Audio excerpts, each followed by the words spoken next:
Last week, I talked about the idea of flipping the bird to perfection. So sometimes we get frustrated when we set up a goal for ourselves and we don't achieve that goal. We beat up on ourselves when we don't do what it is that we set out to do. Or we might have expectations of ourselves, other people, or the world around us, and get angry when those expectations aren't met. And typically, this frustration, this anger, is coming from a place because we're looking for some level of perfection in our lives. And really, perfection doesn't exist. Nothing and nobody, including ourselves in this world, is perfect. And it got me thinking about other ways how perfection screws us up. And really, perfection screws us up when we start to delay our own happiness in the here and now because we're waiting for something else to come along to make our lives more perfect. So work with me here. Let's say you're at a job that you don't love 100% and you just decide one day to just get up and just do this job. Just show up and be there. Do whatever it is that you have to get through the day. Go home and sleep. Do that the next day until the weekend rolls around.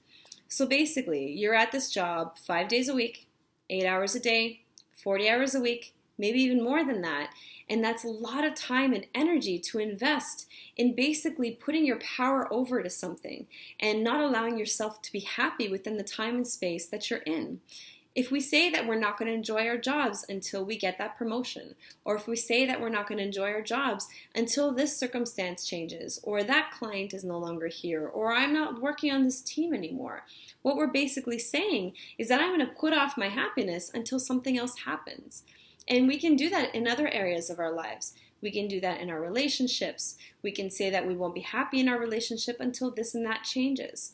We can say that we won't be happy in the place that we're living in until we get that awesome couch we want, or until we get that TV we want. It can be as simple as that. We can delay our happiness based on little things, based on bigger things. It doesn't really matter what those things are, as long as we're saying that we won't be happy until something happens. We're giving our power and control over. We really need to learn to be happy in the time that we're in right now, the here and now, the present moment, because that's all we've got. We can't go into the future and create a future exactly into what we want it to be and pop up there magically one day. And we can't go into the past and change the past, redo things, or start all over again. So there's no point except living in the present moment and feeling good and happy and feeling what it is that we want to be feeling when we get that promotion now. Feeling how it is that we want to be feeling when we have those circumstances change in our relationship or in our jobs now.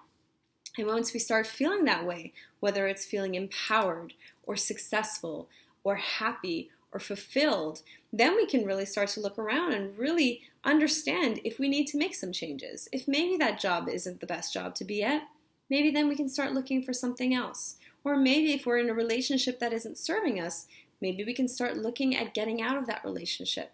But until we're happy in our present moment, we'll never have that fresh perspective to look at things and to really understand if we've got to make some changes in our lives.